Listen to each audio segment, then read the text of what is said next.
Unajua nini baby? Ndio baby. Mara nyingi huwa nikifanya mapenzi na wewe na enjoy kiasi kikubwa mno. Inapelekea niendelee kukupenda kwa dhati kila itwayo leo. Hata mimi pia huwa na enjoy sana nikiwa na wewe. Lakini sidhani kama unaweza kunizidi mimi. Okay, fine. Kuna kitu nahitaji kuambia kama utakuwa tayari kupokea. Ndio baby, niambie, nakusikiliza. Utakuwa tayari kupokea? Yes, niko tayari. Hicho kitu kinamhusu mume wako? Vipi, utakuwa tayari? Ready? Niko tayari, niambie. Nafikiri unamfahamu ex wa mume wako. Unataka nini? Nikuandalia chakula. Wow. Chakula gani hicho? Vyakula viko viwili. Utakula ndo ule ama ule ndo utakula mwangu? Baby. Yes baby. Mimi mwenyewe ni mtu kazi. Lazima nitatekeleza wajibu wangu, nitafanya kazi.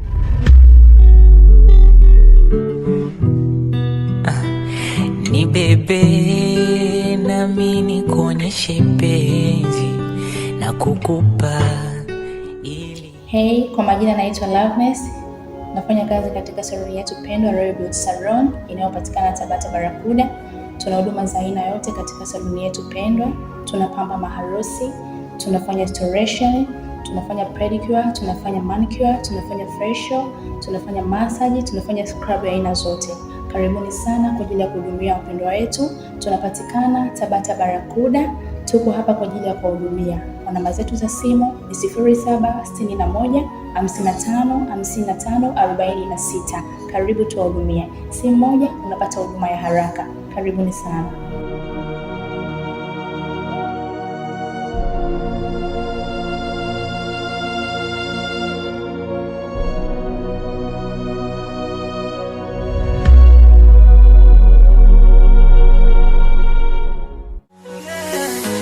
Nipe nafasi nikupende, niseme yote roni. Ukitabasamu dunia inang'aa. Hivi unachokifanya unajiona uko sawa? Kwa nini sasa Light? Unaweza ukasema shida yako, nimekuja kukusikiliza. Kama nakupenda sana. Toka uliponiacha unaitesa akili yangu. Please kama. Naomba unisamehe. Kama ungejua kama unanipenda mimi, usingeniumiza. Kwa sasa hivi moyo wangu umepata mtu sahihi. Kama uliondoka kwenye maisha yangu, sitegemee tena kukurudia. Labda tutubaki kwa marafiki.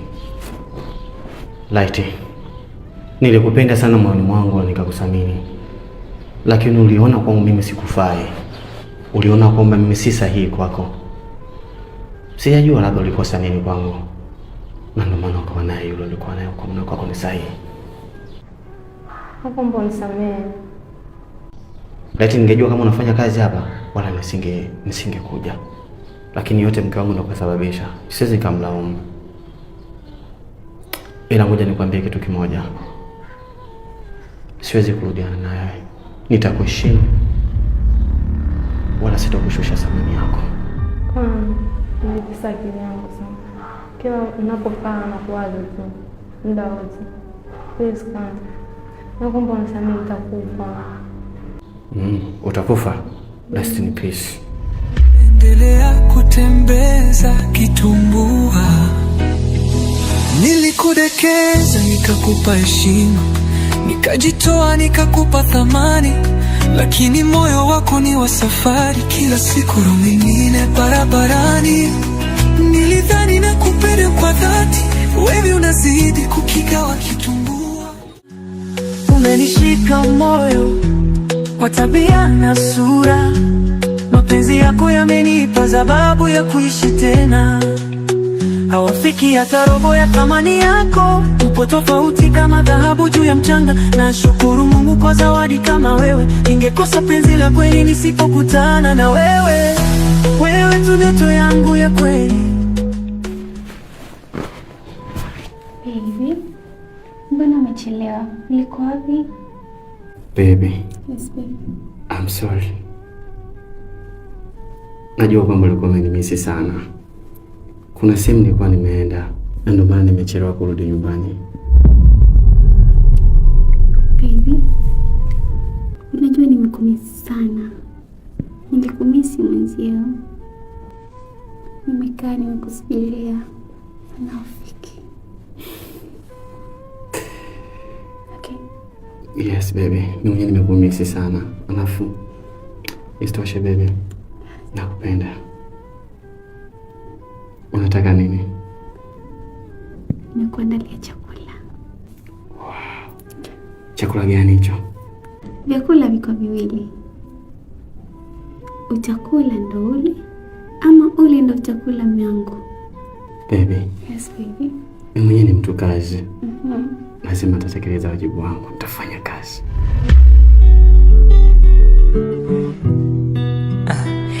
Ni bebe nami nikuonyeshe penzi na kukupa ili usiende.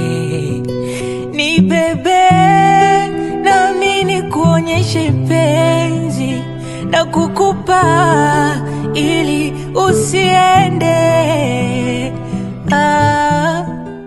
Dunia inang'aa kama mwezi wa usiku unavyong'ara, umenishika moyo kwa tabia na sura.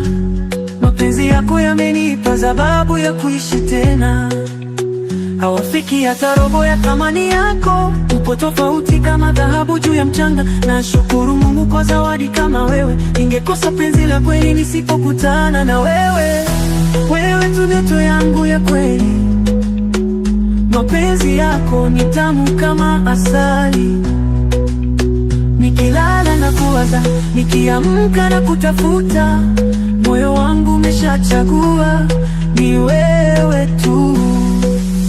Wewe tu, ndoto yangu ya kweli. Mapenzi yako ni tamu kama asali.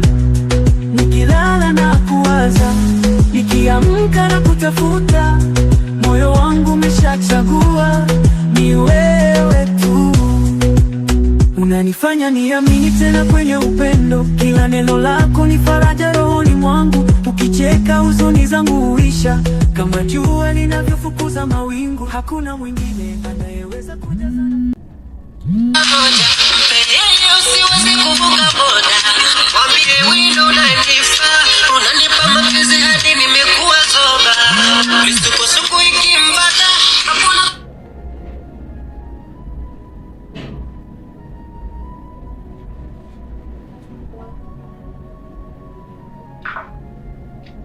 Alo. Hivi nikwambie mara ngapi unisikilize?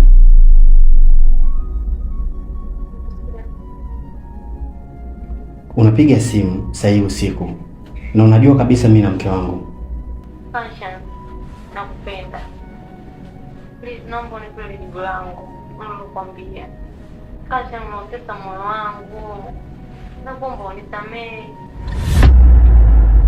Light. Ungekuwa unanipenda basi usingeniacha. Afu isitoshe, asa hivi mimi naipenda sana ndoa yangu. Tafadhali nakuomba kabisa uniache. Please, naomba unisamehe. Naotesa moyo wangu kabisa, please. Kama ulijua kama unanipenda usingeniacha. Niliumia kwa ajili yako. Kwa sasa hivi umeshachelewa, ndio maana na mtu wangu mwingine. Nakuomba unisamehe. Rudisha tamaa dakika moja tu. Kansha. Nataka mimi. Sikiliza. Light. Mara nyingi siwezi kurudia matapishi. Na katika maisha yangu siwezi nikakurudia wewe. Nadhani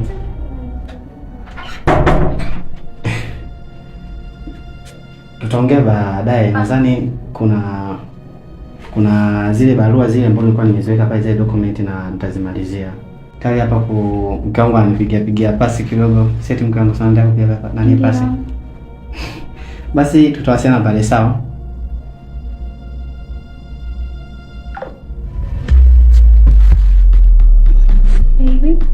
baby. Mbona umechelewa sana? Sorry baby. Ningekuwa nakuandalia chakula. Ndio maana nakupenda sana. Chakula ndo ule au ule ndo chakula mwanangu? Usijali. Kwa sababu mwanajeshi kamili anatakiwa ale ashibe ili aweze kupambana na vita yake. Nitakula kwanza. Sawa, basi ndani. Niseme yote runi, ukitabasamu dunia inang'aa kama mwezi wa usiku unavyong'ara. Umenishika moyo kwa tabia na sura, mapenzi yako yamenipa sababu ya kuishi tena. Hawafiki hata robo ya thamani yako. Umefuata nini ofisini kwangu? Chensha kwamba sikuhitaji ofisini kwangu. Laiti, unajua unafuata nini ofisini kwako? Nafikiri unajua namna gani jinsi nakupenda. Unajua namna gani nilivyokuwa na hisia juu yako. Nakupenda sana Laiti. Na ndio maana nimefika hapa ofisini. Sikuhitaji tena kwenye maisha yangu. Nishapata mtu anayependa kwenye maisha yangu. Sikuhitaji tena kwenye maisha yangu. Laiti, ukiniambia mimi unihitaji, unafikiri mimi nafsi yangu na moyo wangu utapeleka wapi Laiti? Tambua namna gani jinsi nakupenda. Hebu jaribu kunielewa. Nakupenda sana Laiti. Naomba nipe nafasi. Nitakufanyia chochote unachokitaka na nitakitimiza kwa wakati. Naomba nafasi Laiti. Sitaki chochote kutoka kwako, na nishapata mtu anayenipenda, na mapenzi sio pesa. Nilikuwa na wewe kama wangu wa milele, tukaishi kwa ndoto tukafika kilele. Penzi letu lilikuwa moto, alikweza kuzimu, lakini kumbe roho yako ilijificha gizani. Nilibeba mapenzi yangu nikavunja sheria, kama mfalme na kuinua, na wewe uliniangusha. Machozi yangu yalikuwa mengi bila kizuizi.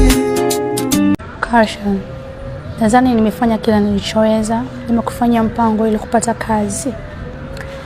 Nafikiri sasa ni wakati wako wa kunilipa fadhila.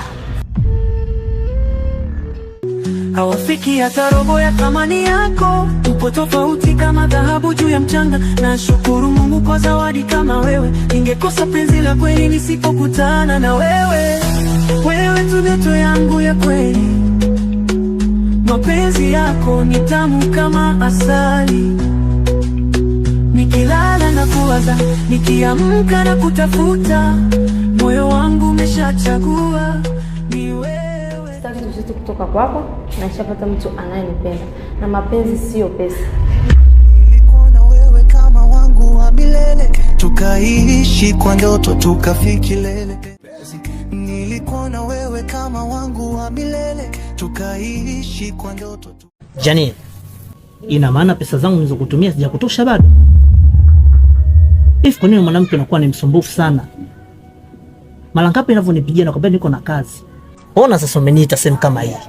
Nimefika na kusikiliza. Unataka nini kutoka kwangu? Hivi Bill, nadhani pesa zako ndo zinakamilisha upendo wangu kwako? Hivi ni muda gani tujaonana mimi na wewe?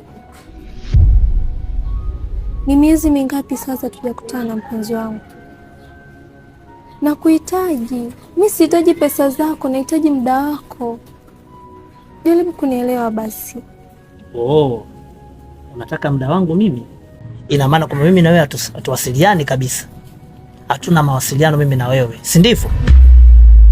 Unanihitaji mimi kivipi sasa? Mbona nashindwa kukuelewa? Unataka pesa nikakutumie? Si umenipata? Haya, nimefika, bado unanihitaji. Unataka nifanyeje? Nilikuahidi kuwa nikipata muda nitakuja. Kwa nini unakuwa unanitafuta namna hii? Lakini Bill, sasa hivi umebadilika sana. Sio kama mwanzo. Mwanzo ulikuwa unanipenda, ulikuwa unanijali, unakuja nyumbani kwa wakati nikikuhitaji. Yaani Bill wa sasa sio Bill wa zamani. Umebadilika. Ina maana kuwa unataka muda wangu, si ndio hivyo?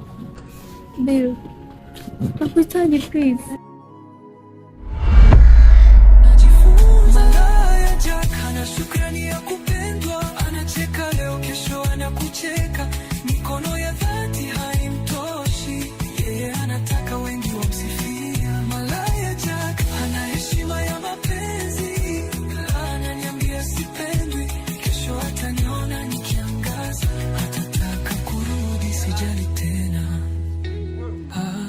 kilichofaza tena.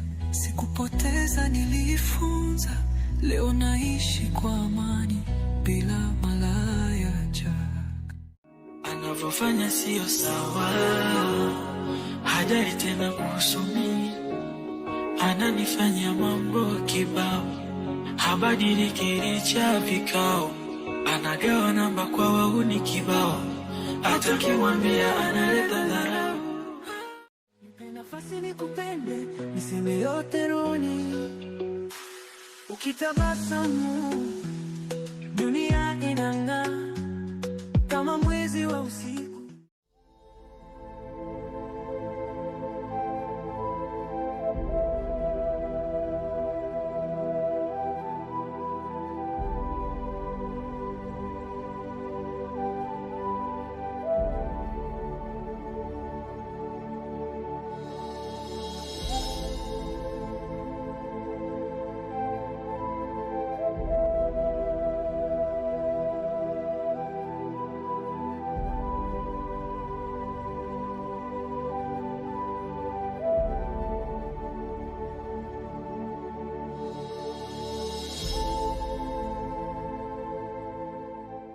Nimefurahi nimekuona leo.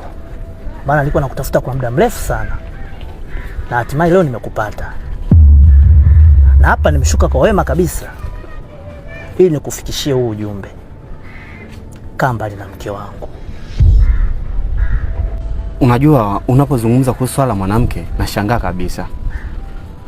Namaanisha kwamba mimi tayari nishaoa na mke wangu kabisa. Mke wangu nampenda sana. Sijajua unamzungumzia mwanamke yupi. Maana mpaka sasa hivi hapa mwenyewe unaniacha njia panda kabisa. Unaweza ukaniambia ni mwanamke yupi unayemzungumzia wewe ili nipate kufahamu bro. Maana mwenyewe ndo na kuanza kukuona sasa hivi, mimi nitafahamu vipi? Mimi na mke wangu bro. Samahani lakini kwa pengine utakuwa umenifananisha. Kamba na Light. Mbona mimi kuhusu Light tayari nimeshaachana naye muda mrefu sana. Na sina mazungumzo naye wala kusema kwamba nitamrudia, maana tayari alikuwa ex wangu. Nashangaa kwa maneno yote unayozungumza leo, bado sijakupata bro. Mimi yule mwanamke sio wa kwangu. Wewe kama umempenda endelea naye. Taarifa zako ninazo. Na nazifahamu vizuri, ndio maana nimekutafuta na hatimaye nimekuona. Ujui namna gani ninavyomgaramikia yule mwanamke.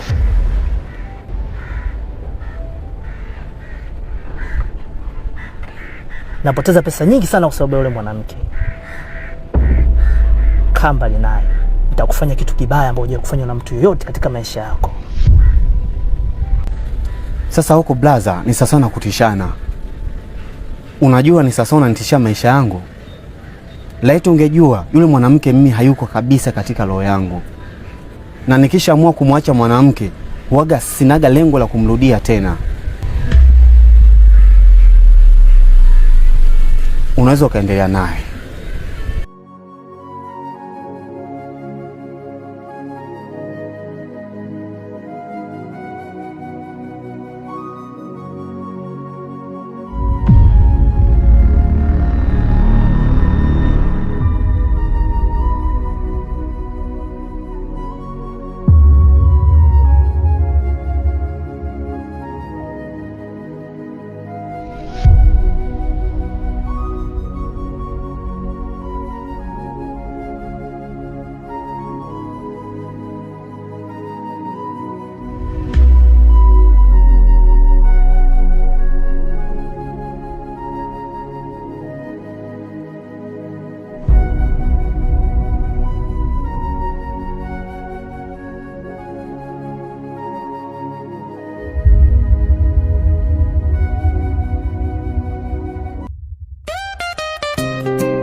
This is Dash.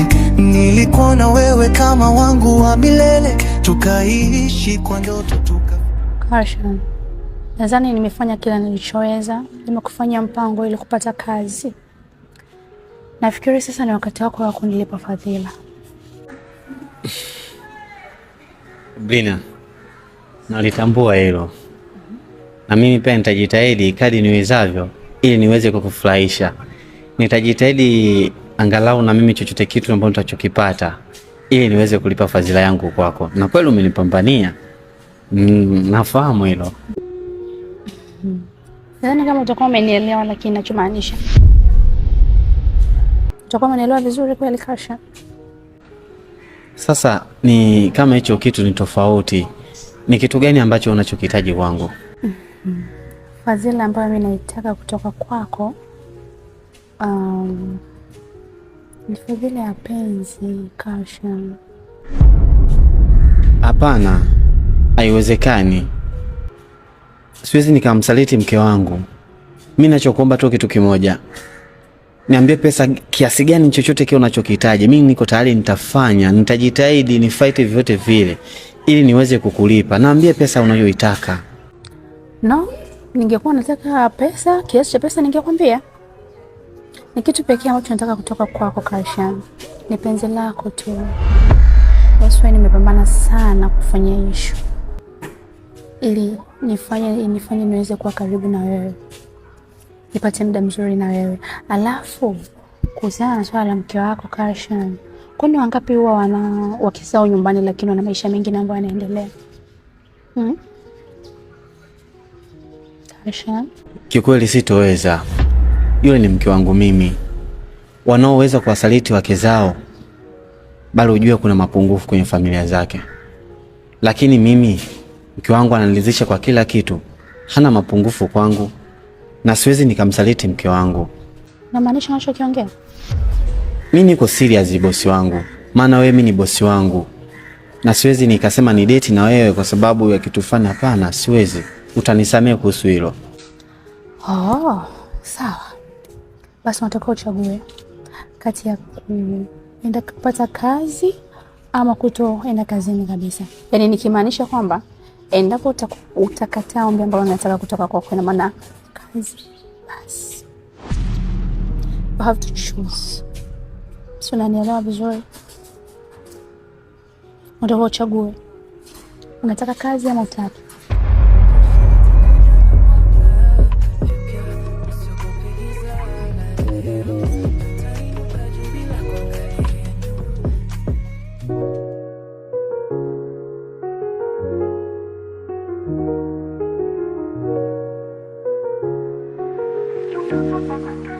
Kesho itakuja na mwanga pia, usiogope giza la leo. Karshan, huu mguu ulikuwa unatoka unakuja kwako. Afadhali nimekuona. Light. Hivi nikwambie kitu gani ili upate kunielewa? Tatizo lako uandishi wa nyimbo zako ni zile zile, ubadiliki. Nimekuambia mara nyingi lakini ubadilike huwezi. Kwa nini lakini? Mbona ni mwanamke mzuri sana. Unaweza kusimama mahali popote pale. Hakuna mwanaume yote ambaye anaweza akagoma kukupenda wewe. Kwa nini unaamua kung'ang'ania sehemu ambapo upendwi?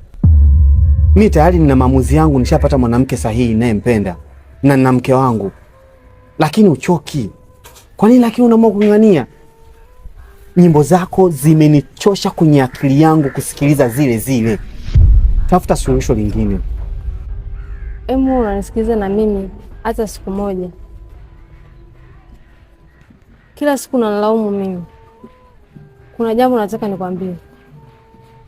Light, nikusikilize nini wewe? Nikusikilize nini? Nikusikilize nini? Mara ngapi nakupatia nafasi lakini huna kitu chochote cha kuongea? Sikiliza, kama huna kitu chochote cha kuongea, mimi naomba niondoke. Nisije nikapoteza muda wangu, mke wangu ananisubiria. Karshan, samahani.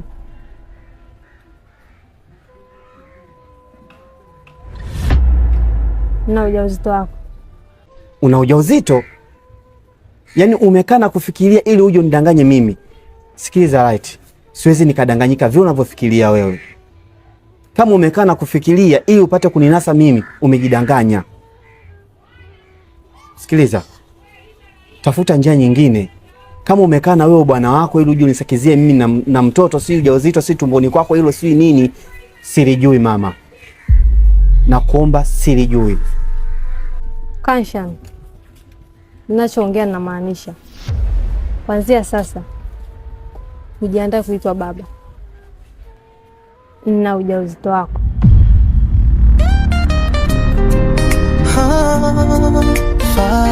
This is Dash. Basi nilikuwa na wewe kama wangu wa milele, tukaishi kwa ndoto tukafika kilele. Penzi letu lilikuwa moto, alikweza kuzimu, lakini kumbe roho yako ilijificha gizani. Nilibeba mapenzi yangu nikavunja sheria, kama mfalme na kuinua. Unajua nini baby? Ndio baby. Mara nyingi huwa nikifanya mapenzi na wewe na enjoy kiasi kikubwa mno. Inapelekea niendelee kukupenda kwa dhati kila itwayo leo. Hata mimi pia huwa na enjoy sana nikiwa na wewe. Lakini sidhani kama unaweza kunizidi mimi. Okay, fine. Kuna kitu nahitaji kuambia, kama utakuwa tayari kipokea. Ndio baby, niambie, nakusikiliza. Utakuwa tayari kupokea? Yes, niko tayari. Hicho kitu kinamhusu mume wako. Vipi, utakuwa tayari? Kweli? Niko tayari, niambie. Nafikiri unamfahamu ex wa mume wako, yule ambaye kila siku anamtamani mume wako. Habari njema au mbaya ni kwamba yule ex wa mume wako ana mimba ya mume wako. Ana mimba ya mume wangu? Yes, na nimewasikia kwa masikio yangu akizungumza, nikasema ni vema hii taarifa nikakuletea. Sio kweli? Ni kweli? Uniamini? Nakuamini, ila haiwezekani. Ndio kweli, hatukasema haiwezekani. Kanshan aliniambia hawezi fanya hivyo tena, hawezi rudiana naye. Haiwezekani Kanshan kufanya hivyo. Na ndio maana kila siku huwa nakwambia yule jamaa wako hafai kabisa kuishi na wewe, kwa sababu ni mwanamume ambaye ni msaliti. Na labda nikwambie kitu, ndio maana nakwambia muache uishi na mimi, kwa sababu dini yangu mimi inaniruhusu kuoa wake wanne. Hivyo kwa mapenzi ambayo unapata, hadi najiuliza, najilaumu, kwa nini niwahi kumuoa yule ngedere nyumbani? Hebu achana na huyo mtu. Unampenda kuliko mimi, sivyo? Mama, unaumia. Ila nashangaa kwa nini Kanshan kafanya hivyo. Ndio maana nilikwambia kwamba hakupendi. Yule sio mwanaume sahihi kwako, kwa sababu tabia zake haziendani na wewe. Sasa usiende kuanzisha tembo hili. Siwezi kuanzisha tembo hili. Kweli? Yeah, kweli. Unanipenda? Napenda sana. Ujue kabisa wewe ndio unaishi katika ndoto yangu, so usije ukaniangusha. Siwezi kukuangusha. Ila jua bwana wako, I love you baby. I love you mom. Kitu kizuri wewe. Mungu alikumba katika udongo gani? Ile kangati za beautiful. Nakupenda. Nakupenda pia, thank you so much. Ukaibeba hila nele miluzi kaliponza lako sikio. Tabasamu, tabasamu la kwenye sura, kivuli chozuni moyoni, ile gharamu, gharamu.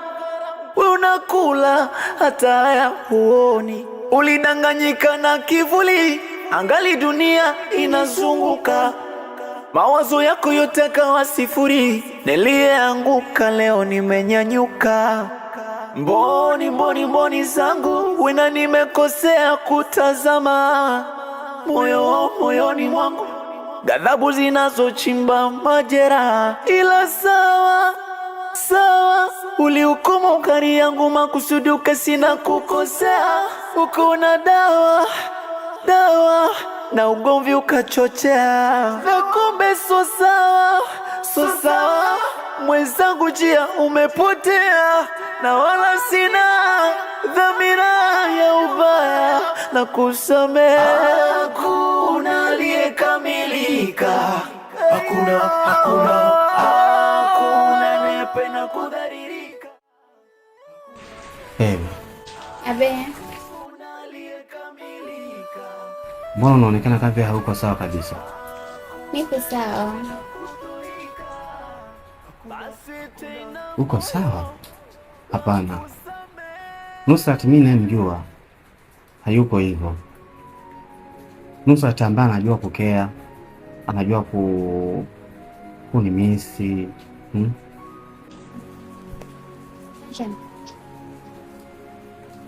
Hivi unanipenda kweli? Sure, nakupenda sana mke wangu. Na ndio maana niko hapa, nimekuja kwa wakati kwa sababu nimekumisi. Tena leo nina surprise kubwa sana. Na surprise kubwa sana kwako. Yaani nimepita sehemu fulani, nimepiga kahawa nini. Sijua tena. Kanshan. Ni kitu gani unakosa kwangu? Kitu gani unachokikosa kwangu? Kipi ambacho unahitaji siku Kanshan? Kipi ambacho sikusikiliza? Unatoka unaenda kazini, unaacha nyumbani. Nakusikiliza kila kitu Kanshan. Hakuna kitu ambacho mimi nakikosa kwako. Kila kitu mimi napata, tena kwa wakati. Nikisema kwamba sipati kitu chochote kwako, mimi nitakuwa muongo. Na ndio maana cha kwanza najivunia kuwa na wewe. Mbona na ex wako Kanshan? Na ana namba yako. Hapana mke wangu, si kweli. Na wewe nani kakwambia? Sasa hivi mke wangu umeanza kusikiliza maneno ya watu, si ndio? Mimi sina mwanamke ambaye mwenye ujauzito. Naomba unielewe basi mke wangu. Kuna watu sasa hivi wanakushika masikio. Kwa nini lakini mke wangu wewe unielewe? Mimi nakupenda, sina mwanamke mwingine zaidi yako. Yaani unanipenda, alafu mdiona ex wako umeshampa na mimba. Yaani upendo ni ule umerudi wa kwanza kabisa kwa nini unanipenda. Kanshan. Alafu kingine mke wangu, wewe unanikosea sana. Mimi toka nianze kuwa na wewe na toka nilivyokuoa sijawahi kukuchiti na sijitembea na mwanamke yoyote yule mke wangu. Kwa nini lakini unakuwa hivyo? Unadhani mangapi mimi navumilia na kutana nao, lakini kwa sababu najua nina mke naamua kuhendo. Kwa nini lakini mke wangu unakuwa hivyo? Tafadhali naomba unielewe mume wako, mimi siwezi nikafanya kitu. Kanshan. Yaani mwanamke anaweza katoka huko tu from nowhere akaja akakwambia nina mimba yako. Wewe siambia watu wengine. Unamsi hapo. Wewe umeshinda kwenda kumsingizia mtu mwingine aje akwambia una mimba yako Kanshan. Yaani umerudia na ex wako. Bakijacho. Mimi nachokuomba tusifike mbali. Yule mwanamke tu nadhani plani zake tu kutuharibia. Hana ujauzito. Alafu kingine mke wangu, kwa nini lakini unapenda kunituma moja kwa moja?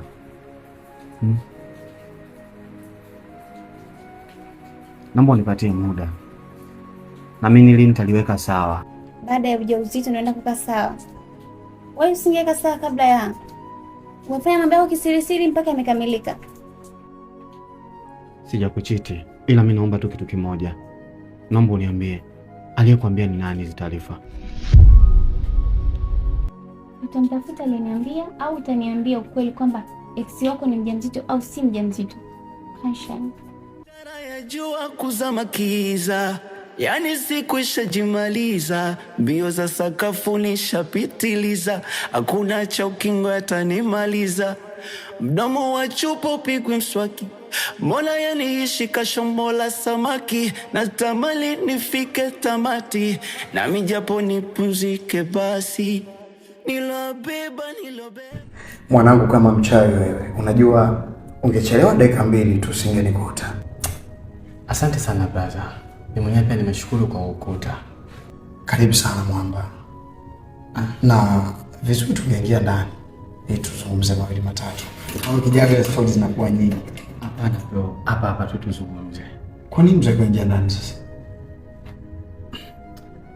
Waje mama nataka tuongee. Ndio. Lakini mbona unaonekana kama uko sawa? Una tatizo gani? Kikweli kaka, siko sawa kabisa. Unatambua mwenyewe ni mapacha. Shida yangu yako pia. Marafiki tunaopendana unamaanisha. Lakini kaka, Kikweli mimi siko sawa. Na kuona hauko poa, sijazoea kuona hivyo. Ya, kweli. Kuna jambo ambalo linanichanganya sana kwenye akili yangu. Kuhusu mimi na mke wangu. Hauko sawa na shemeji? Nini kimetokea? Unafahamu fika mimi na mke wangu ninavyompenda, tunavyoishi. Najua unafahamu vizuri. Nafahamu kwamba ile ndio roho yako. Ujue yule mwanamke ni kama ameshika kile kichwa chako. Lakini ndio ninavyotakiwa, unajua. Mkiwa wapenzi au kwenye ndoa, kupendana ndio jambo la msingi sana. Amefanya nini? Kabla sijapata mke wangu, nilikuwa na mwanamke. Tulishindana tu tabia, nikaamua kuachana naye. Ndio. Lakini kwa taarifa za sasa, yule mwanamke amekuja eti akidai kwamba ana ujauzito wangu. Ujauzito? Yeah. Yaani siku zimekwenda na anakuja kupata taarifa ya ujauzito? Yeah. Sasa kinachonichanganya, natoka pale kwa ex wangu kuongea naye, narudi nyumbani nakuta tena mke wangu taarifa anazo. Awe muongo baba. Serious? Kaka, mimi si muongo. Yaani ni kweli kabisa, ndio kachachamana kwa mpaka sasa hivi najiuliza narudije ndani. Ngoja nikuulize kitu. Wakati mnazungumza masuala ya ujauzito, mlikuwa ngapi? Kaka, tulikuwa watu wawili tu. Huyo ex wako bado anakupenda? Ex wangu, unajua kila siku ananisumbua sana. Au naomba turudiane. Hapo unajiuliza kitu gani hicho mzee? Kama wakati mnazungumza masuala ya ujauzito mlikuwa wawili. Na hiki unachozungumza unasema ex wako anakupenda. Uone kuna picha hapo kabisa kwamba inawezekana yeye mwenyewe ndio kamwambia mkeo ili kukuharibia. Sasa hapo ndo umenifungua akili. Unajua nilikuwa najiuliza sana, kazipataje taarifa mke wangu? Na wanasema hivyo, ukikuta mwanamke ndani ya nyumba anatoa sauti, jua kuna akili ya ziada imeongezeka. Unuka kutafutia pa kukupiga. Trust me. Okay.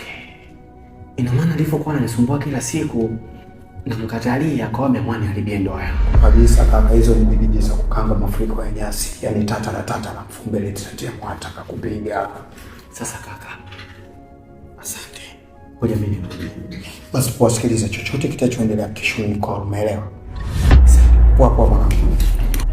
Jua kuzama kiza, yani siku ishajimaliza, mbio za sakafuni shapitiliza, hakuna cha ukingo yatanimaliza, mdomo wa chupa upigwe mswaki, mbona yaniishi kashombo la samaki, natamani nifike tamati, nami japo nipumzike basi.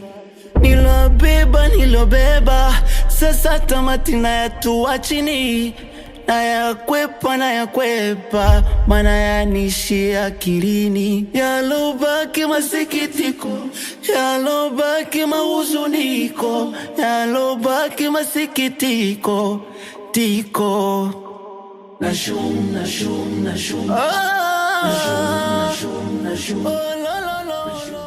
Wow, leo umependeza sana Kansha. Yaani katika siku umeniuzi siku ya leo.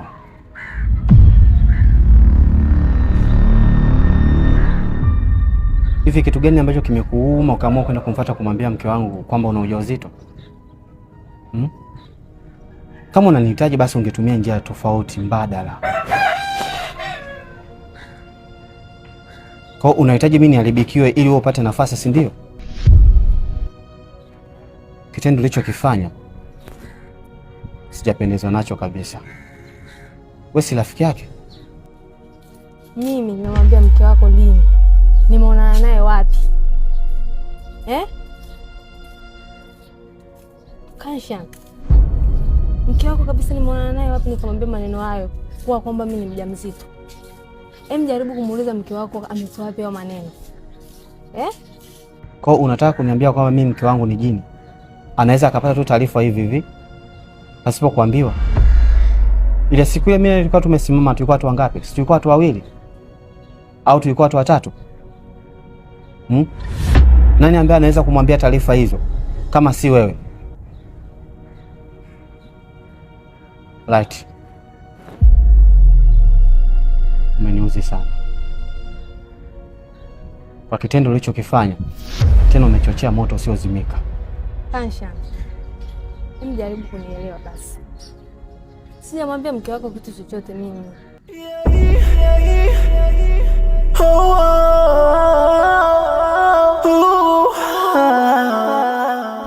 Jua likizama, kiza kinatanda, nuru imetoweka, nahitaji mwanga. Nilobeba yananishinda, siwezi piga hatua.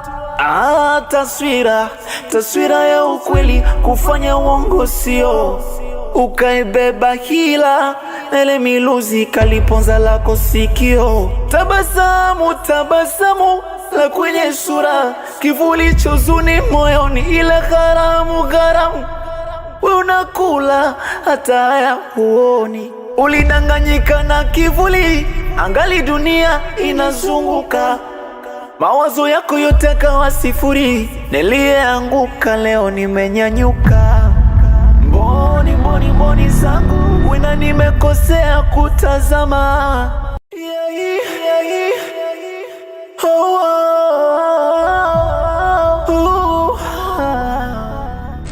Shoga yangu nimekumbuka. Yaani mwenzio unapitia magumu. Yaani kipindi hicho hakuna kipindi ambacho napitia magumu kama kipindi hicho. Yaani mwenzio mpenzi wangu ni amebadilika sasa hivi. Yaani unajua amebadilika. Simu zenyewe hapigi kwa wakati. Yaani za kapita hata siku mbili hajapigia. Tuweza kapita hata mwezi hatujaonana. Yaani anachojua ni kutuma hela tu basi. Yaani sasa hivi watu tuangalie kupigiwa. Yaani kikubwa anakupa pesa, anakulisha, anakuvisha, unapendeza. Kupigiwa nini? Mapenzi sasa hivi yamebadilika mama. Hamna ile mapenzi ya zamani, sio baby umekula, ujala, umelala, sio umeamka, hujaamka. Hayo mambo hamna. Sasa hivi dada tunaangalia pesa. Yaani hiyo fursa wanaipoteza. Kuna ambao wanatafuta hata chumba kwa kutumia hela. Hata senti tu wanakosa. Sasa apoteza nafasi. Ngangania kupigiwa simu, ngangania penzi, sio baby nini? Uponzi. Yamekuwa hayo shogangu. Mimi nakuja kukwambia nikajua utanishauri kitu cha maana. Na wewe unanishauri kumbe unanishauri ujinga tu kama huo. Ama kweli wewe ni wa mapenzi ya 90. Sawa, lakini tusije tukaharibu udugu wetu. Limenishuka mimi nakuja shogangu, najua utanishauri kitu cha maana. Unaona nishauri nichukue pesa, mimi namtaka yeye, nataka mdake, nampenda yeye. Wewe unaniambia kuhusu sijui nichukue habari za hela, sijui. Sasa bora nisingekuja, nimekuja kwako kufanya nini sasa? Yaani hayo ni mapenzi ya 90. Sijui kupigiwa simu, mara bibi umekula, mara bibi sijui ujala, umeamka, umefanyaje? Yaani hayo ni mapenzi ya 90 dada. Uko dunia ngapi? Yamekuwa hayo. Kwanza tusije tukaharibu udugu wetu. Twende zetu kwenye jambo letu. Hebu twende bwana. Jua likizama, kiza kinatanda, nuru imetoweka, nahitaji mwanga. Nilobeba yananishinda, siwezi piga hatua.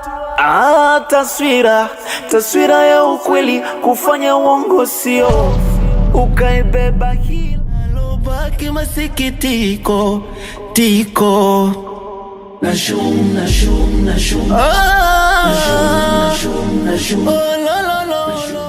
Wow, leo umependeza sana Kansha. Yaani katika siku umeniuzi siku ya leo.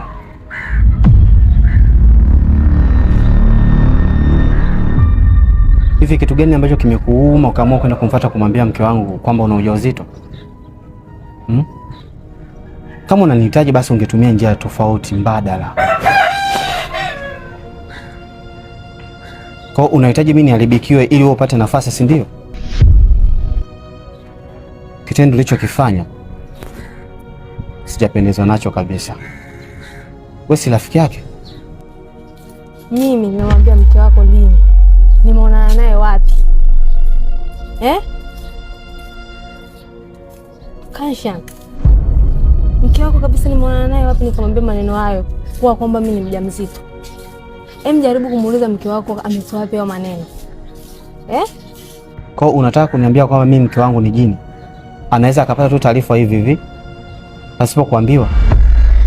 Ile siku ile mimi nilikuwa tumesimama, tulikuwa watu wangapi? Tulikuwa watu wawili au tulikuwa watu watatu? Nani ambaye anaweza kumwambia taarifa hizo kama si wewe? Right. Umeniuzi sana kwa kitendo ulichokifanya. Tena umechochea moto usiozimika. Kansha, Jaribu kunielewa basi. Sijamwambia mke wako kitu chochote mimi.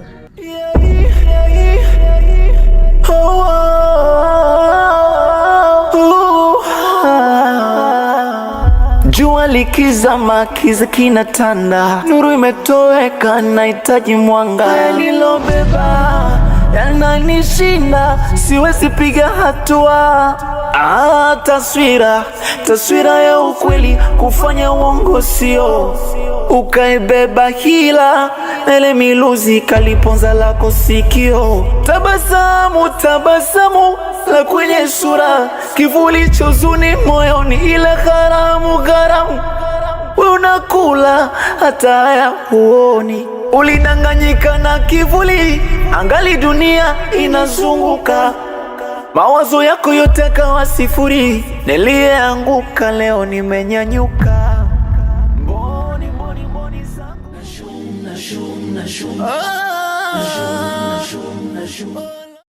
Afo mwanaume aliyekupa riziki kunikumbatia nani? Mimi na wewe sishamalizana muda sana. Afu kwa nini unakuwa kinganga sana? Sisi kwamba sikuhitaji. Light. Tambua mimi nakupenda sana. Na unajua hilo kwamba mimi nakupenda sana na kuhitaji leo kesho. Lakini leo nimefurahi sana. Unajua kwa nini? Kwa mara ya kwanza ndani ya muda mrefu sana nilimisi sana uwepo wako. Hatimaye leo nimekuona umefika maeneo yangu hapa kama unavyoona. Takriban miaka 2 sasa sijakuona. Leo nimekuona, umekuja eneo langu. Na nategemea lile ombi langu ulilowasilisha kwako umelileta kwa wakati mzuri sana. Na najua hauwezi kunikataa. Moja kwa moja umekubali ombi langu, si ndio Light? Kumbe hili ndio lilikuwa eneo lako. Mimi hili sio eneo langu. Mimi nilikuwa kwenye mizunguko yangu tu. Sikia mwanaume, nishakwambia sikuhitaji tena. Na iwe mwisho kuja kunikumbatia. Si unanielewa? Nilobeba sasa tamati na yatua chini. Na yakwepa mana yanishia akilini. Yalobaki masikitiko, yalobaki mahuzuniko, yalobaki masikitiko tiko. Nashum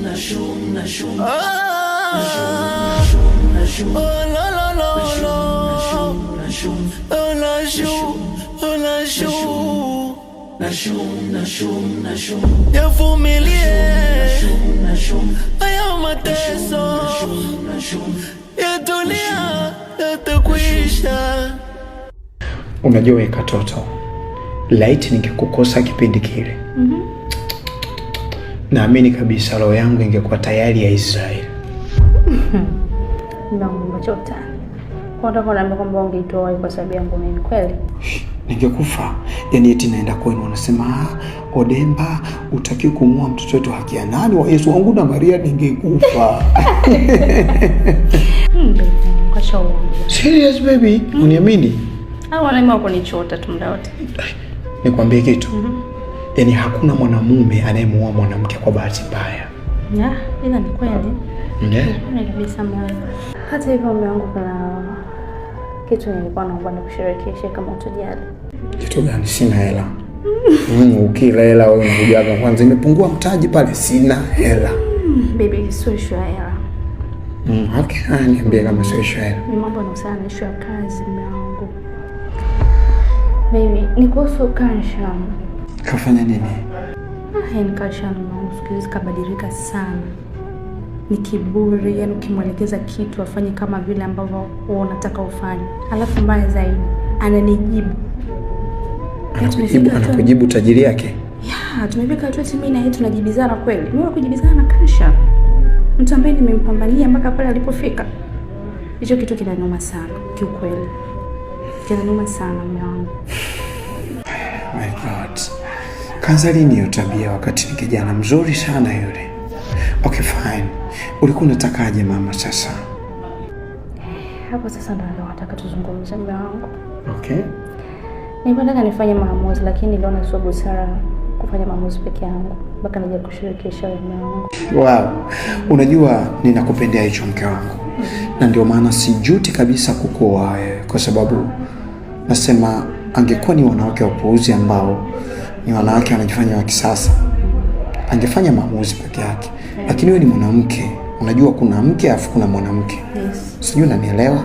Uliyefundwa na ukafundika. Una hekima ndani kwako. Unajua hauwezi kufanya jambo lolote pasipo kumshirikisha mumeo. Kwa hiyo najivunia kuhusu hicho. Kwa hiyo umeniambia ili niongee naye sio? Hapana. Nilikuwa na wazo lingine kabisa la kuongea. Wazo gani?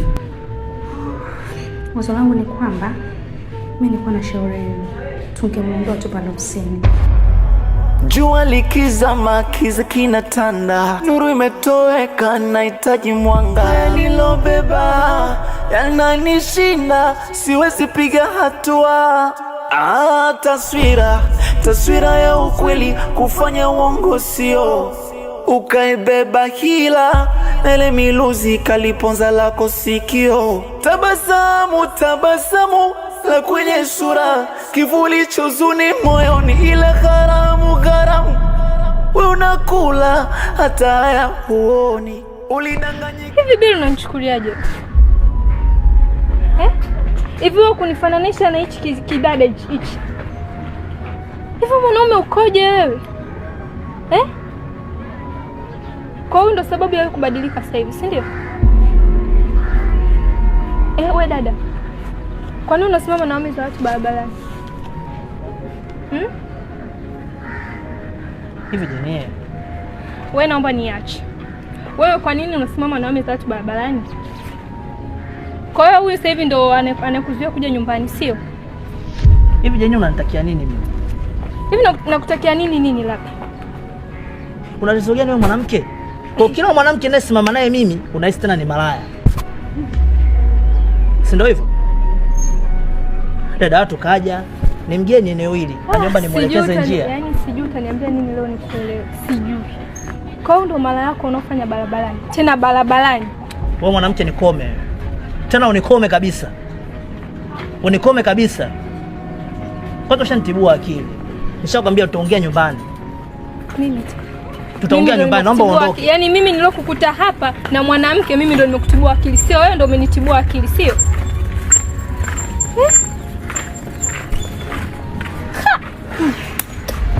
Yaani sikutegemea. Bili, wewe. Wewe mwanaume hapana. Dada samahani sana. Asante. Mpenzi wangu namjua. Kwa hiyo unaweza kaenda. Asante. Samahani sana. Wewe sogea. Nakwambia sogea hapa. Hebu niache bwana. Sogea hapa. Utaniambia nini nikuelewe? Hivyo unanichukuliaje mimi? Wewe jinsi unavyojiweka wewe umejiwekaje? Nakwambia unanichukuliaje mimi? Iwe mwanzo na mwisho kudia hii tabia. Iwe mwanzo na mwisho kudia hii tabia tena. Dada watu amekukosea nini hapa? Amekukosea nini dada watu?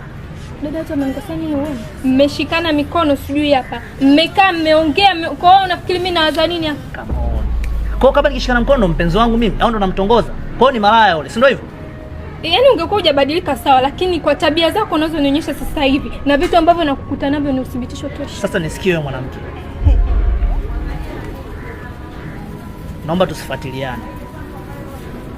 Umetaka pesa nimekupa. Ukitaka kila kitu kwangu nakupa. Tusifuatiliane. La sivyo tutachukua maamuzi mengine ambayo hutakuja kusahau katika maisha yako. Naomba uwe na heshima. Potea. Potea nikuta nyumbani hapa.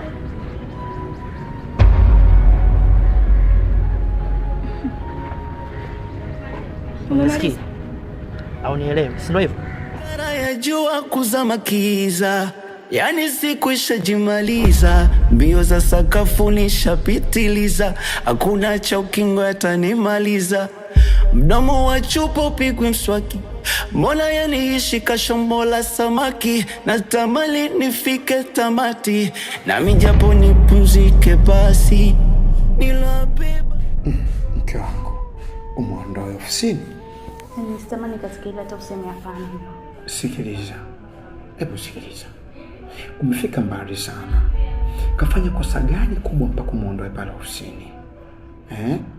Na istoshe, unajua alivyo hali yake. Pale ndio anapotegemea yeye aishi. Sasa ukisema unamuondoa, inakujaje? Hebu sikiliza mke wangu. Mimi najua una hasira bwana. Punguza hasira mke wangu. Listen. Unajua mke wangu na hasira za karibu sana. Labda nikwambie kitu. Still yule ni binadamu ambaye anakosea. Okay? Na dini yetu inatueleza pia kwamba mtu kosa la kwanza sio kosa la pili, pia muda mwingine unaweza kusamehe. Anaweza kukosea too much. Kwa sababu mtu unapomsamehe pakubwa naye Mungu anakusamehe pakubwa. Okay? Na kwa hiyo mimi nilichokuwa nakuomba kitu kimoja. Hebu niachie nizungumze naye, lakini wewe umsamehe kwa ajili ya mumeo. Unanipa wakati mgumu sana. Lakini kwa nini unamtetea sana Kamsha? Mke wangu umeanza. Unajua namtetea sana yule jamaa sababu mwanaume kama mimi. Nafikiria light ingekuwa ni mimi, alafu nafukuzwa kazi, nakosa kazi, alafu ndani nina dodo kama wewe, mtoto uliombika kama malaika. Singeshaibiwa.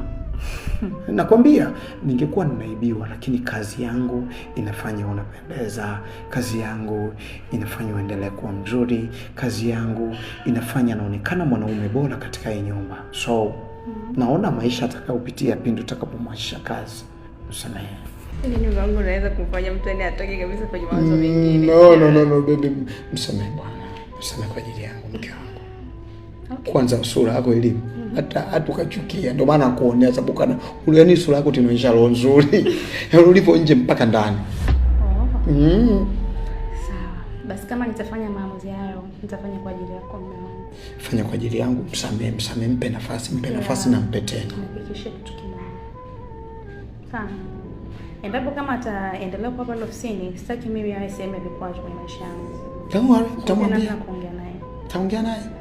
It's okay. Nakupenda. Penda pia mwanangu. Love you. Okay. Sasa leo nilipika mimi. Nenda kachukua chakula. Kweli? Nenda kaone mapishi wewe. Mtoto afinya kiusa ni. Nenda kaone. I love you. Thank you. Ina maana Kanshani akifukuzwa pale kazi, si atahama na mke wake sasa. Ina maana mimi nitakuwa nimekosa kila kitu. Nitahakikisha afukuzwe kazi kama mimi nitakuwa hai, ili niendelee kuwa na yule mwanamke. Mimi ndio Demba. Umemaliza? Nimeka kituo. Unataka kuondoka? Umeshiba? Anavyofanya sio sawa. Hajai tena kusumi. Ananifanya mambo. Samahani sana ndugu, bila shaka hapa maeneo ni mwenyeji kidogo? Ya, kabisa bwana.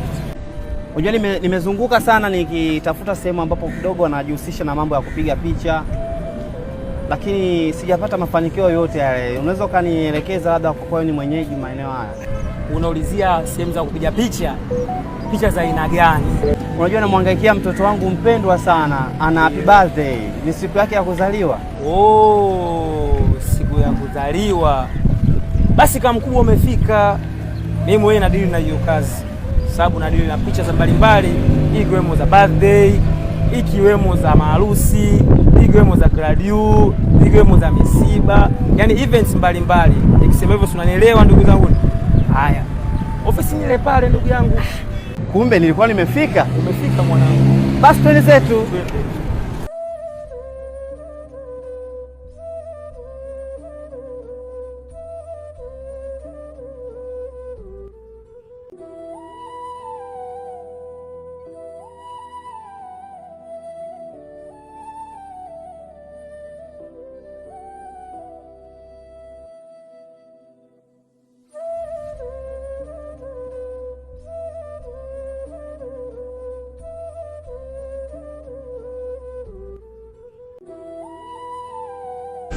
Aya! Nitaka kusahau kwa mawasiliano zaidi piga namba 0766113676. Tunapatikanika Tabata Barakuda. Karibuni sana.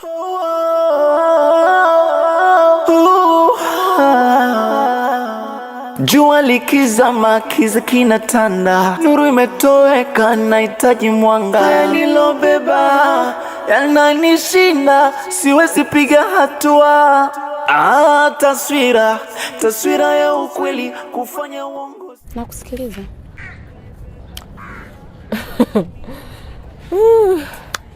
Kwanza nicheke, sijui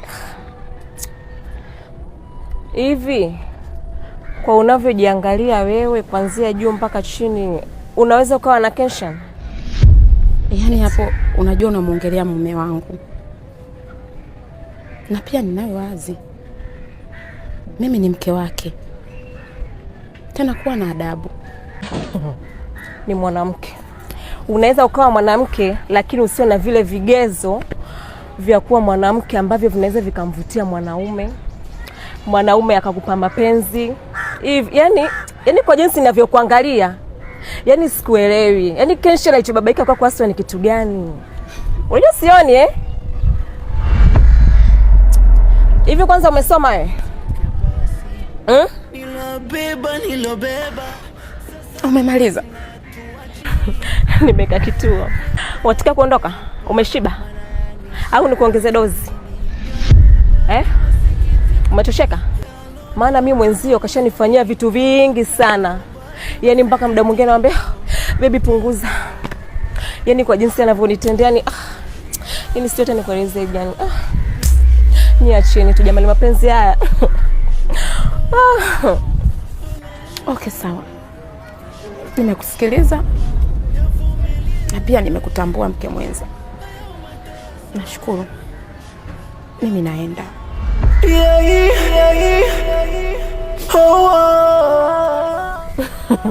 Yamekuchoma. Jua likizama kiza kinatanda, nuru imetoweka, nahitaji mwanga. Nilobeba yananishinda, siwezi piga hatua. Taswira ya ukweli kufanya uongo sio. Ukaibeba hila ele miluzi kaliponza lako sikio. Tabasamu la kwenye sura, kivuli chozuni moyoni, ile gharamu. We unakula hata haya huoni, ulidanganyika na kivuli, angali dunia inazunguka. Unajua nini baby? Ndio baby wangu. Nilikuwa nimekumisi sana. Kweli? Sinajua kitu na kitambo nini, kwa hiyo nikasema ni leo iwe siwe ni lazima nionane na mpenzi wangu. Sinajua mimi bila wewe siwezi, sitoboi. Si chochote si lolote. Wewe kwangu ndo kila kitu. Kweli? Kweli baby. Basi nifurahi kusikia hivyo. Unajua hata mimi nimekumisi sana kipenzi changu. Maana ni muda mrefu hatujaonana. Toa kipindi kile uliponiambia umesafiri. Mimi kazi yangu ilikuwa ndio kukutumia mahitaji yako. Mimi siwezi kukuacha hivyo uteseke. Uchakae kwa nini kama uko na mimi? Kwa nini uchakae kama uko na mimi? Hapo tu ndo nakupendea mpenzi. Na mimi nipo kwa ajili ya kukufurahisha kipenzi. Hata usio na wasiwasi. Sasa baby. Ndio. Mimi nazile kuna shida. Unajua pale ninapokaa kodi inakaribia kuisha, kwa hiyo nikasema leo ngoja nije kwa mpenzi wangu nini aniwezeshe kusema swala ya kodi. Kwani ni mwezi wa ngapi? Miezi 6 tayari. Kumbe. Ni malayusha sahau leo. Hamna.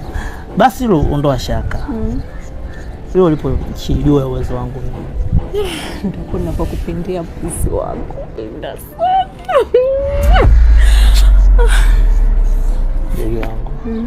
Unajua unaniweza Yaani unaniweza sana. Yaani leo umechangamka. Yaani sana. Sinajua mimi nikiwa na wewe naanzaje kwanza kupoa. Kweli? Siwezi kupoa. Basi nafurahi sana. Yaani kwangu umekuwa ni wa pekee, wa samani, yani sijaona mfano. Sawa, usijali. Basi kwa kuwa umeshafika hapa. Na ni muda mrefu sijakutana na wewe. Si unajua nimekuwa mzito. Jamani, usijali kama utakuwa mwepesi. Sasa tukapunguza kidogo basi. Usijali, imeisha hiyo. Kweli? Imeisha. Ni bebe nami nikuonyeshe penzi na kukupa ili usiende. Ni bebe nami nikuonyeshe penzi na kukupa ili usiende. Nashum, nashum, nashum. Nashum, nashum. Oh, la, la, la, nashum, nashum. Oh, nashum, oh, nashum. Rudi saa ngapi? Nimerudi sio muda mrefu, lakini cha ajabu nimeingia ndani sijakukuta. Ulikuwa umeenda wapi? Nilikuwa nimeenda hapo saluni mara moja. Anyway, mbona unaonekana kama hauko sawa? Kuna tatizo? Niko sawa mpenzi wangu. Hapana, usinidanganye. Maana mimi nakujua. Ukiwa hauko sawa na uko sawa, unaweza kuniambia tatizo gani linakusumbua? Date ni nani? Baby, mimi mara nyingi sinishakwambia kuhusu Date, nimeshachana naye. Na mpaka nikaamua kukuoa kwa sababu tayari nishachana naye. Kwa nini lakini unamuulizia tena leo? Alafu na muda mrefu mimi sije kuonana. Sije kufikiria kusema kwamba nirudie naye wala kumfikiria kwenye akili yangu. Au danganya? Nachokwambia ni kitu kweli. Nangu. Nimekutana na Date. Amenifedhesha sana barabarani. Kantukana sana yani. Kaniambia mimi ni mwanamke gani? Mimi ni mwanamke wa kuwekwa ndani. Mimi takataka tu mmoja. Kweli baby wangu, kweli unaweza kaniambia kweli wewe umeachana naye huyo? Unaweza kaniambia nini mimi nikakuelewa kwa Date? Baby, naomba achana naye. Alafu kingine, mpaka nimeamua kukuoa wewe kwa sababu tayari unakizi vigezo vyote. Wewe ndio mwanamke sahihi kwangu. Mwanamke unaelewa hisia yangu. Na ndio maana nikaamua kumwacha yule kwa sababu hakunijali wala kunisikiliza. Baby, nakupenda sana. Naomba unielewe. Baby. Mimi nakuamini sana. Na pia nakuheshimu mume wangu. Najua wewe ndio mume wangu. Wewe ndoto yangu. Sina mtu mwingine mpenzi wangu. Sina mwanaume mwingine. Wewe ndio furaha yangu. Wewe ndio kila kitu kwangu. Nakupenda. Nakupenda pia.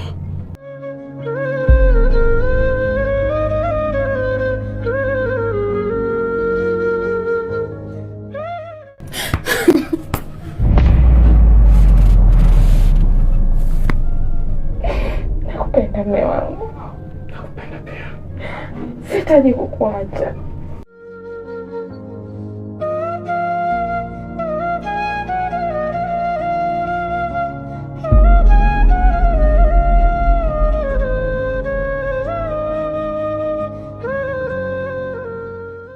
Kusamehe hakuna aliyekamilika. Hakuna anayependa kudhalilika. Usikia bwana? Kama nilivyokuambia bwana, wewe mtoto wa kiume lazima uchakalike. Huu mji ukiwa lele mama utayumba. Unaelewa vizuri? Dadako sio na shida gani sasa? Halo? Shida gani tena mama?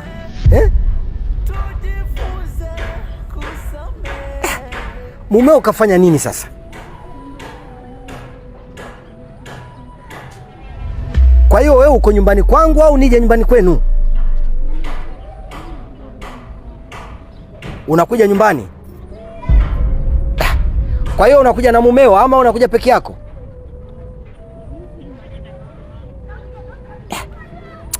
Sawa. Basi niko na kaka yako, kuna mahala nilimleta. Kwa hiyo namwacha hapa mara moja, baada ya nusu saa mimi nitakuwa nyumbani. Nitakusubiri hapa. Sawa, umenielewa?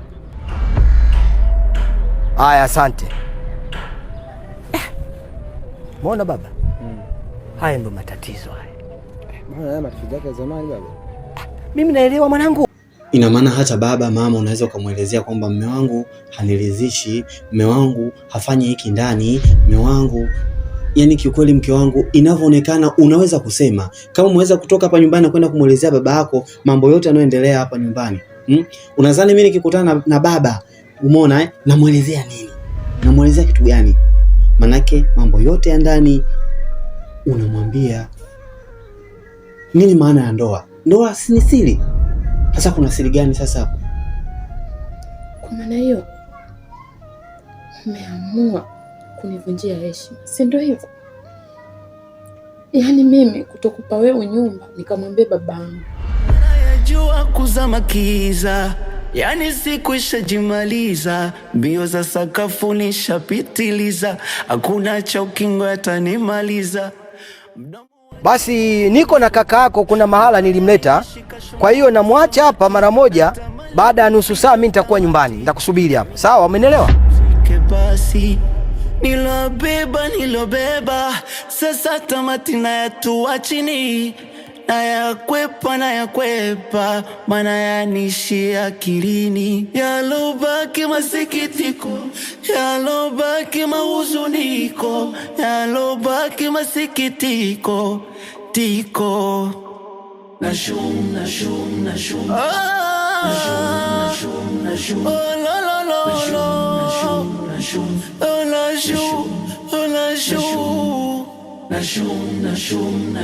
yavumilie haya mateso. Nisikilize Kanshan, hii mimba ni ya kwako. Utake utailea, usitake utailea.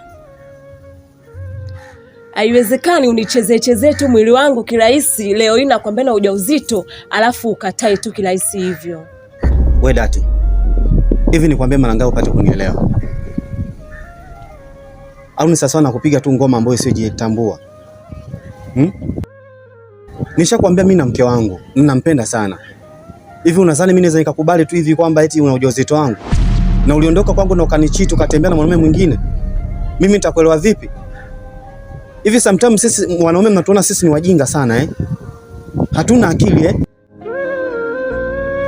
Sasa sikiliza. Mimi naye naomba uniache.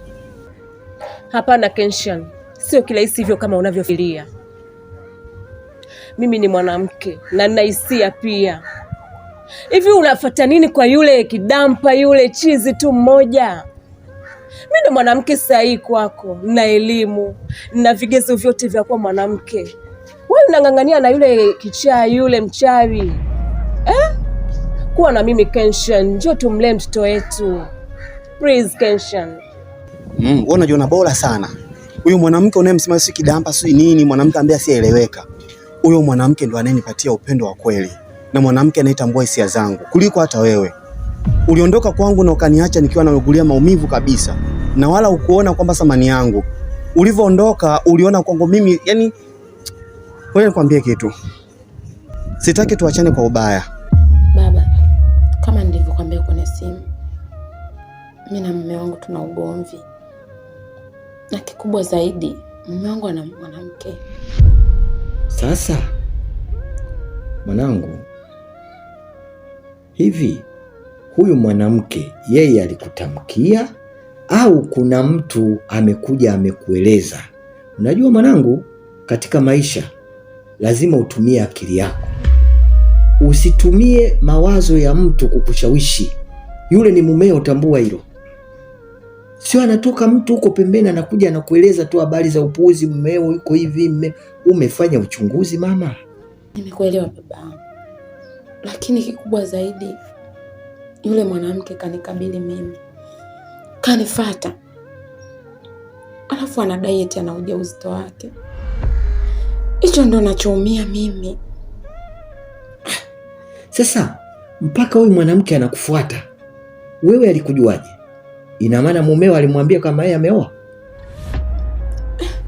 Baba, hilo ni swali gumu nalo niambia jamani. Na mimi sijui mwanamke kanijuaje. Sasa mimi nafikiri niko tayari kukusaidia mwanangu, lakini yule bwana mimi wazazi wake siwafahamu, na yule ni mtu muhamiaji hapa, ametokea mkoani. Kipindi kile nilichokuwa nakwambia mwanangu, sawa unataka kuolewa, huyu baba anataka kukuoa na kukuchumbia. Je, unawafahamu wazazi wake? Ulinikatalia baba, hamna wasiwasi, sijui nini. Sasa nitakachokifanya, bora tuachane kwa uzuri, ili hata kama tukikutana barabarani tuweze kusaidiana. Unachokifanya sio, hiyo mimba si ya kwangu. Hapana Kenshan, mimi siwezi kabisa kuwa mbali na wewe. Kumbuka ni mwanaume sahihi kwangu. Siwezi kuacha kirahisi hivyo kama unavyofikiria. Wewe ni mwanaume wa pekee na wa thamani kwangu. Kamwe siwezi kukusahau. Unanivutia sana. Yani ni mapenzi na siataki tena, uendelea kutembeza kitumbua. Nilikudekeza nikakupa heshima, nikajitoa nikakupa thamani, lakini moyo wako ni wa safari, kila siku nyingine barabarani. Nilidhani nakupenda kwa dhati, wewe unazidi kukigawa kitumbua. Uliponipata ulikuwa na tamaa, ulikuwa na subira, hata kidogo katolewa bika vibaya. Sasa nitakachokifanya ili niweze kukusaidia, nitampigia mshenga wake, maana ndio ninayemfahamu, ndio ndugu wa karibu kwake yeye, ili aje naye hapa. Watakapofika hapa nitakaa naye yeye pamoja na mshenga wake pamoja na wewe, kisha tutalipatia mwafaka mwanangu. Sijui kama umenielewa mama. Sawa baba, nimekuelewa. Wewe ni babangu, inapaswa unisaidie mimi naumia baba. Ni kweli unalolisema. Pole sana mwanangu, na hayo ndio maisha. Lazima upitie changamoto kwenye maisha, ila kikubwa nachokuhusia mwanangu, kuwa na subira. Hata mimi enzi ya marehemu mamako tulikuwa tukipishana Kiswahili, tunagombana, lakini tunajaribu, tunakaa, tunamaliza. Umenielewa mama eh? Basi baba, acha nikuache. Haya, asante sana. Basi hamna shida mwanangu, nikutakie kila la heri eh? Haya. Pole sana mwanangu. Anavyofanya sio sawa, hajali tena kuhusu mimi, ananifanyia mambo. Samahani sana ndugu, bila shaka hapa maeneo ni mwenyeji kidogo? Ya kabisa bwana. Unajua nimezunguka sana nikitafuta sehemu ambapo kidogo anajihusisha na mambo ya kupiga picha, lakini sijapata mafanikio yote yale. Unaweza ukanielekeza labda kwa kweli ni mwenyeji maeneo haya? Unaulizia sehemu za kupiga picha? Picha za aina gani? Unajua namhangaikia mtoto wangu mpendwa sana, ana happy birthday, ni siku yake ya kuzaliwa. Siku ya kuzaliwa. Basi kama mkubwa umefika, mimi mwenyewe nadili na hiyo kazi, sababu nadili na picha za mbalimbali, ikiwemo za birthday, ikiwemo za maharusi, ikiwemo za graduation, ikiwemo za misiba, yani events mbalimbali. Nikisema hivyo unanielewa ndugu zangu? Haya, ofisi ile pale ndugu yangu. Kumbe nilikuwa nimefika. Umefika mwanangu. Basi twende zetu.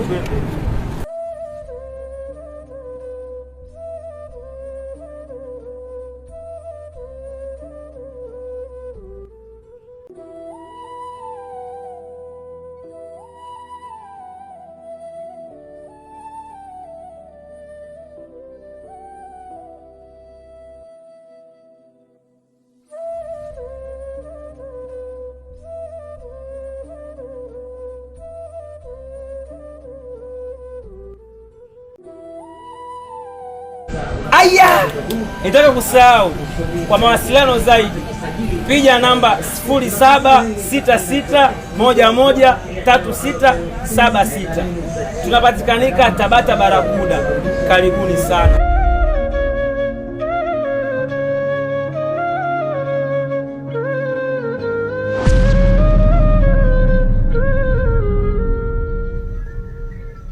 Kikweli mke wangu unanikosea sana.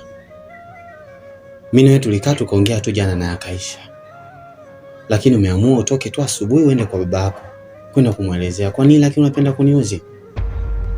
Kumbuka yule ni baba yangu na ni familia yangu. Chochote kile kinachonitokea ni lazima nimwambie baba yangu. Wewe unafikiri mimi nitamwambia nani? Ningekuwa na mama pia ningemwambia, lakini sina, na ndio maana nimeamua kumwambia baba yangu.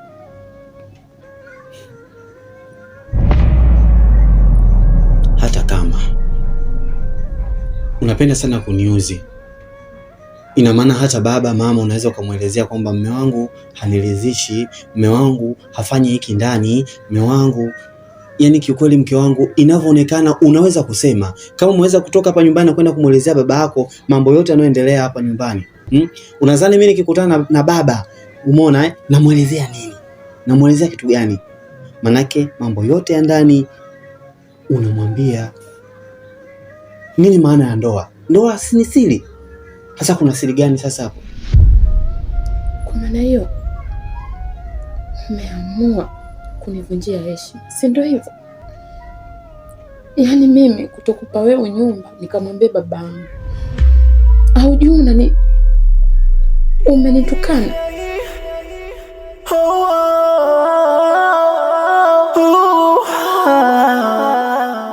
Jua likizama kiza kinatanda, nuru imetoweka nahitaji mwanga. Nilobeba yananishinda, siwezi piga hatua. Taswira ya ukweli kufanya uongo sio. Ukaibeba hila ele miluzi kaliponza lako sikio. Tabasamu la kwenye sura, kivuli cha huzuni moyoni, ile gharamu wewe unakula hata ya kuoni. Au juu umenivua nguo mimi na babangu. Kwa maana hiyo unataka kusema Dati ni wa msingi sana wewe. Ni wa msingi sana kwako yule mwanamke. Na ndio maana leo hii umeamua kunitukana. Na nimeshakwambia yule ni baba yangu. Sio mtu jirani tu. Labda ningekuwa nimetoka nikaenda nje nikasimulia mambo yangu ya ndani, ni ungenihukumu. Umenivunjia sana heshima mume wangu. Kwa nini umenivua nguo mimi na baba yangu? Kwa nini? Asante. Naomba unisamehe sana. Nakusamehe. Naomba unisamehe Mungu. Nisamehe. Najua nimekukosea sana. Hata kama tatizo lako kitu kidogo tu mimi nikisha kueleza unapenda kukikuza kuwa kitu kikubwa mke wangu. Kwa nini lakini? Aya, tukizungumza maada hii unakuza maada nyingine. Kwani Dati inamhusu nini? Mimi na Dati nishakuelezea kila kitu. Unadhani wewe kama huna thamani ningekuweka ndani? Na ndio maana Dati nilimwacha. Kwa nini lakini unapenda kuniuzi mke wangu? Tafadhali naomba ishia hapa. Sihitaji tena maneno kama haya. Na ndio maana sitaki makubwa. Mimi nakupenda wewe mume wangu. Ninachokuomba tu mke wangu, sometimes ninapokukosea naomba wewe naishia hapa ndani. Wazazi na wenyewe bwana watatuchoka. Kitu kidogo tu watatuchoka, tunafikisha hivi naambia hivi. Watatuchoka sana. Ninachokuomba tu tumeelewana. Nimekusamehe sana. Nakupenda pia. Nakupenda mume wangu. Najivunia kuwa na wewe mke wangu kwa sababu unapokosea tu kitu kidogo unajua kuomba msamaha. Unajua kwamba pale unapokosea. Kiukweli nimepata mke. Najivunia kuwa na mke bora kama wewe. I love you. I love you too. kupenda kudhurika, basi tena moyo wa kusamehe, imani.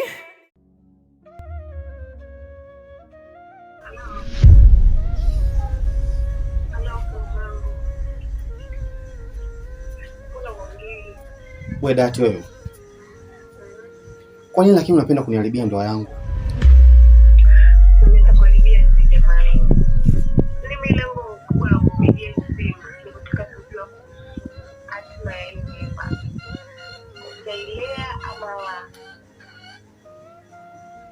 Yaani una bahati sana mke wangu, tukaenda kidogo kuniandalia mambo fulani hivi. Lakini sikiza Dati, ngoja nikwambie kitu kimoja. Hata kama sio unanipigia hivi, unatambua kabisa mimi na mke wangu. Naelewa kama una mke, ila kumbuka pia mtu pole na kiumbe chako. Na chenye pia kinahitaji huduma na kinahitaji malezi ya baba na mama. Ai, hata kama anaambia unataka nini?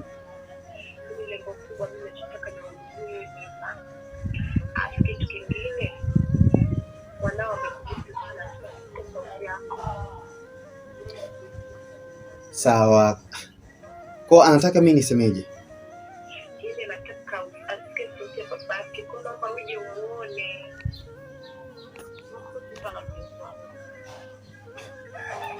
Dati, mbona unitia majaribu kabisa mimi?